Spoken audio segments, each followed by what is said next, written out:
Bonjour à vous les amis Gravel et bienvenue dans cette toute nouvelle vidéo spéciale puisqu'on est ici à Dijon chez Chris Bike comme vous voyez derrière moi et ensemble on va découvrir le dernier bijou de Cervélo, l'Aspero. Alors avant de vous présenter ce vélo, on va revenir sur la marque Cervélo parce que l'histoire qui est derrière est vraiment très intéressante.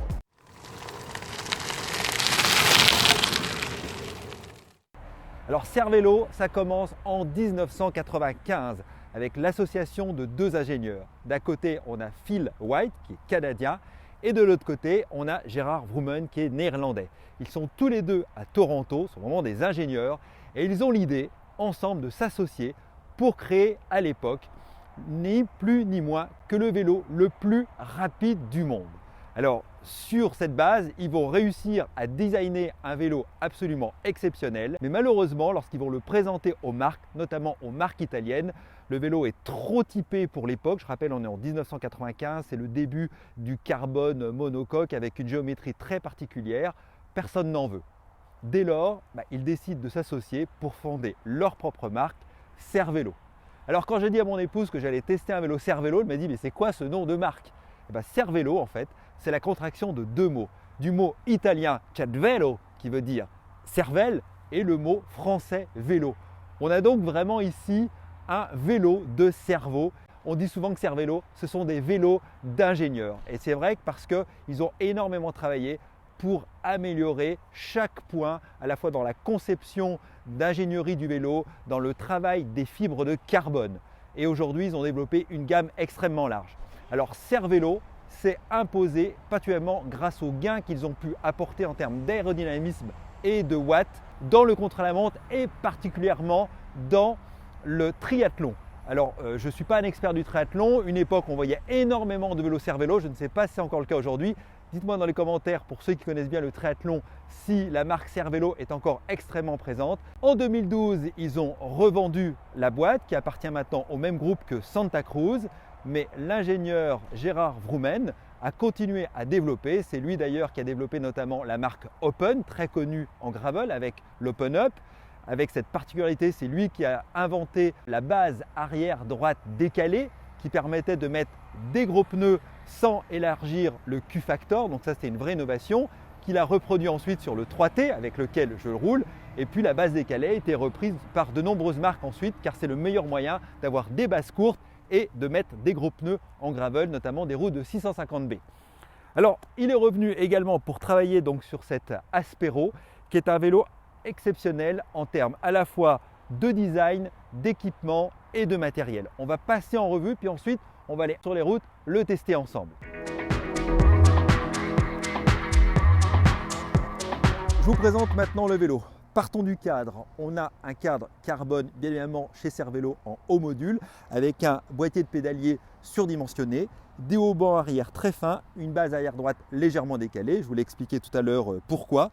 Et on a sur ce vélo alors une peinture que je n'ai jamais vue nulle part sur un autre vélo. On a à la fois sur un vélo qui est rouge, qui est noir, et la peinture est comme un vernis puisque en transparence, alors ça ne rend pas forcément toujours bien à l'écran, mais on voit les fibres de carbone, ce qui est vraiment un rendu tout à fait exceptionnel. On a une fourche qui est relativement fine pour un vélo de gravel, ici un cintre carbone Easton. On a l'excellent groupe GRX 800, donc qui est le haut de gamme de chez Shimano. On a une selle Prologo, une tige de selle carbone. Et les roues sont également en très haut de gamme puisqu'on a des roues réserve en 32 mm de jante de hauteur. Ces roues ont été développées en commun avec Santa Cruz, parce que je l'ai dit tout à l'heure, Cervélo et Santa Cruz appartiennent au même groupe. Et on a les excellents pneus Panaracer Graveling, ici en 38 mm. Alors pour info, les pneus Panaracer Graveling sont des très bons pneus de gravel, plutôt destinés au terrain sec. Donc là, on va arriver printemps, l'été, c'est les pneus de la bonne saison. Je vous les déconseille fortement l'hiver.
Et ben voilà les amis, on est au terme de ce first ride avec le Cervélo Aspero. Et comme on pouvait s'y attendre, avec un vélo qui est en dessous des 8,5 kg, avec la fibre de carbone qui est utilisée par Cervélo, la géométrie de ce vélo, et bien naturellement, on a un vélo qui est très vif, très réactif.